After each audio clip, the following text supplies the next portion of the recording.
बोलिए भगवान विष्णु की जय, बृहस्पति देव की जय।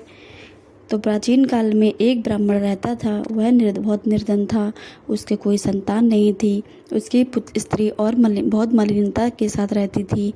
वह स्नान न करती, किसी देवता का पूजन न करती। इससे ब्राह्मण बहुत दुखी थे। बेचारे बहुत कुछ कहते थे, किंतु उसका कुछ परिणाम न निकला। भगवान की कृपा से ब्राह्मण की स्त्री की कन्या रूप रत्न पैदा हुई। कन्या बड़ी होने के स्नान करके विष्णु भगवान के जब बृहस्पतिवार को व्रत करने लगी, अपने पूजन पाठ से समाप्त करके विद्यालय जाती तो अपनी मुट्ठी में जौ भर के ले जाती और पाठशाला के मार्ग में डालती जाती। तब ये जौ स्वर्ण के हो जाते। लौटते समय उसको बीन कर घर ले आती।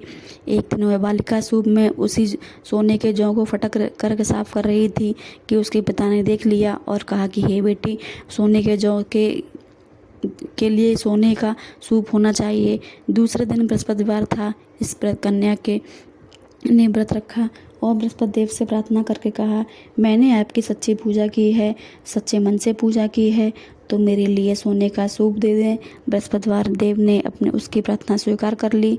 रोजाना की तरह वह कन्या जौ फैलाती हुई जाने लगी। वह लौटकर जौ बीन रही थी तो बृहस्पति देव की कृपा से सोने का सूप मिला।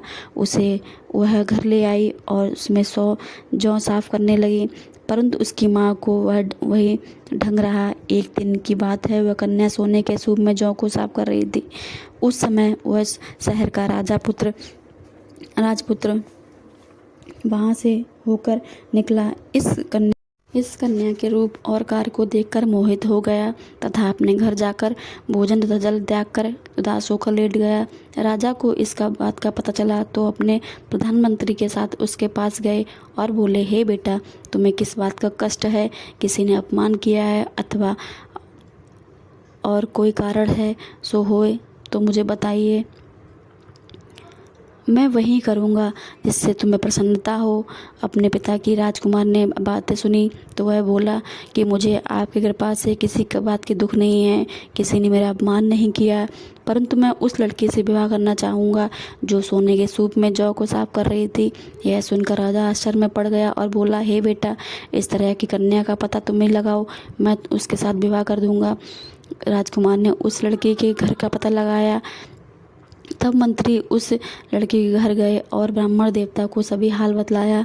ब्राह्मण देवता राजकुमार के साथ अपनी कन्या के विवाह करने के लिए तैयार हो गए तथा विधि विधान के अनुसार ब्राह्मण की कन्या का विवाह राजकुमार के साथ हो गया।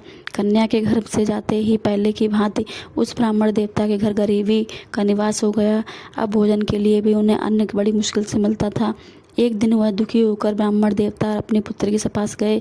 बेटी ने पिता की दुखी अवस्था को देखकर अपनी माँ को हाल पूछा। तब ब्राह्मण ने सभी हाल बताया। कन्या ने बहुत सा धन देकर अपने पिता को विदा किया।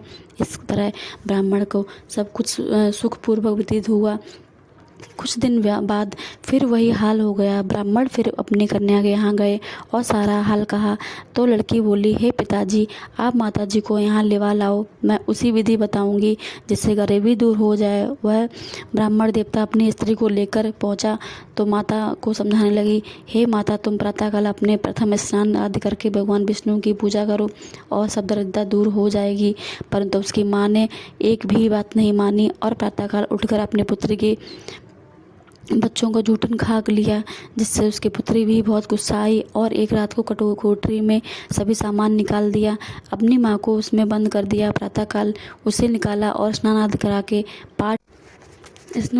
के पाठ करवाया तो उसकी माँ की बुद्धि ठीक हो गई और वह प्रत्येक बृहस्पति को व्रत करने लगी। इस प्रकार व्रत के प्रभाव से उसकी माँ का बहुत ही धनवान और पुत्रवान हो गए और बृहस्पति जी के प्रभाव से इस लोक में सुख पाकर स्वर्ग को प्राप्त हो गए।